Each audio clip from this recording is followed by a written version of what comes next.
الرحمن الرحيم أصحابتا جمعة ونكسن meel kasto aad dunida ka joogtaan ku soo dhawaada saaxiibayaal wararkii ugu dambeeyay ciyaaraha waxaan saaxiib aan falanqeyn doonaa maanta yaa u qalmo maalmarinta Ballon d'Or waxa sanadkii la soo dhaafay wacdara soo dhigay laacibka lagu magacaabo Karim Benzema oo ninka uga ciyaara naadiga Real Madrid sanadkan la siin mahayo Ballon d'Or-ka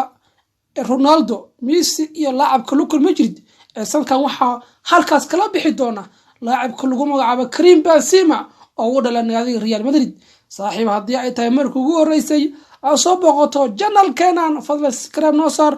وأنا كم حسن تاي صاحب لجنقات كاجا وحن صاحب نيهنا لاعب كل جمعة على كريم بنزيما أو ولا نادي ريال مدريد إنه صارت كان هل قادم دونه أبى البرنت وقالسن قف يعرف بيوني عقده وكهم يمر والبا أبى البرنت لو يقانو Ballon d'Or سنة كان وح أقلمه ضدكي سدالي إنه قف يصير هين كل واحد شجع إنه أقلم لاعب كل جمعة عابه كريم بنزيما سنة كانت وحساس مي وحوين حل يريهن أصلا كان نابر برليه كرو أما اللاعب كون نجسن مشهور لاعب كل جمعة عابه كريم بنزيما وشلي قاتي لاعب كوفي عن قارة يوروب سنة العيارات كل صودا في وحنا أوسمي السنة كيدويتو وحنا معجزة ما دام نادياش إن شامبيون ليج كوريمد نادي ريال مدريد سي إن بعد عادي هين يقول إن بعد عادي هين وكل شيء لاعب كل يوم مع كريم بنزيما لاعب كريفرنسا يا واحد بدن كوسه همني أو المرينتان أو سوقاتين صاحبتي كريستيانو رونالدو يلوكو مودريتش كل يلتشري نادي ريال مدريد waxayna wax badan ku saamiyay asagoo xirfad leh ku wanaagsan goolinta iyo gool caawinta wax badan ku saamiyay inuu soo qaato abaalmarinta lagu magacaabo Ballon d'Or laakiin Ilaahay subhanahu wa ta'ala laacibkan islaamka waxa uu suurgeliyay sanadkan inuu ku guuleysto oo qaato sanadkan Ballon d'Or-ka abaalmarintan oo laacib walba ama xidig walba ee ka dheera qaarad Yurub ku hamiyo maadaama abaalmarintan ay tahay abaalmarin dadka qaatay ee dhiftahay waxaana laacibadii sanadihii la soo dhaafay soo daldalayay ee Cristiano Ronaldo iyo Lionel Messi ay sanadkan waxay soo galeen macna shaxda ugu fiican qaarad Yurub ama adduunka wax la yaabo weeye wax badan 10 sano ee la soo dhaafay waxa la ikraa ilaa 12 sano ee la soo dhaafay waxa soo daldalayay soo qaadanayay abaalmarintan ama soo daldalayay laacibada lagu magacaabo Messi iyo Ronaldo laakiin sanadkan waxa loo joogin oo wax calaamo soo bandhigin wax fiican ma soo bandhigin maadaama ay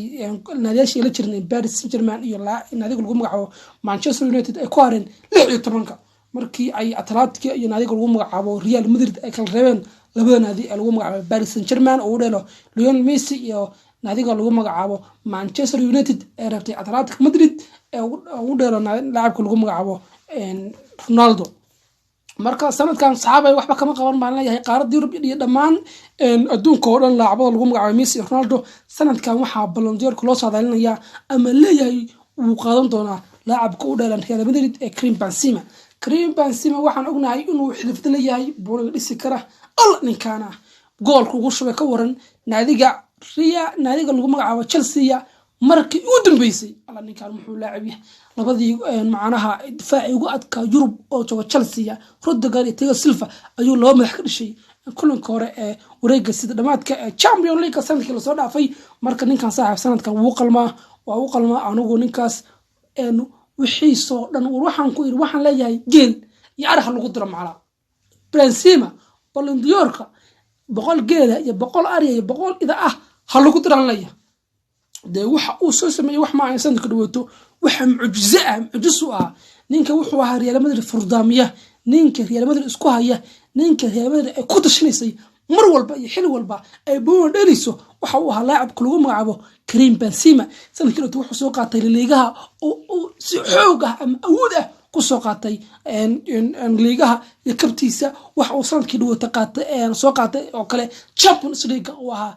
wax aan loo saadaalin Real Madrid maadaama looga awoodeeda inay kooxo ka awood badan ay jiraan naadiga lagu magacaabo Real Madrid laakiin taas may dhicin oo Real Madrid wax ay soo dhaaftay naadiyaal aad u adag Paris Saint-Germain soo dhaaftay oo comeback ay ka soo sameysay wax mucjiso ah ahayd markii kulanka hore hal iyo eber loo galay Real Madrid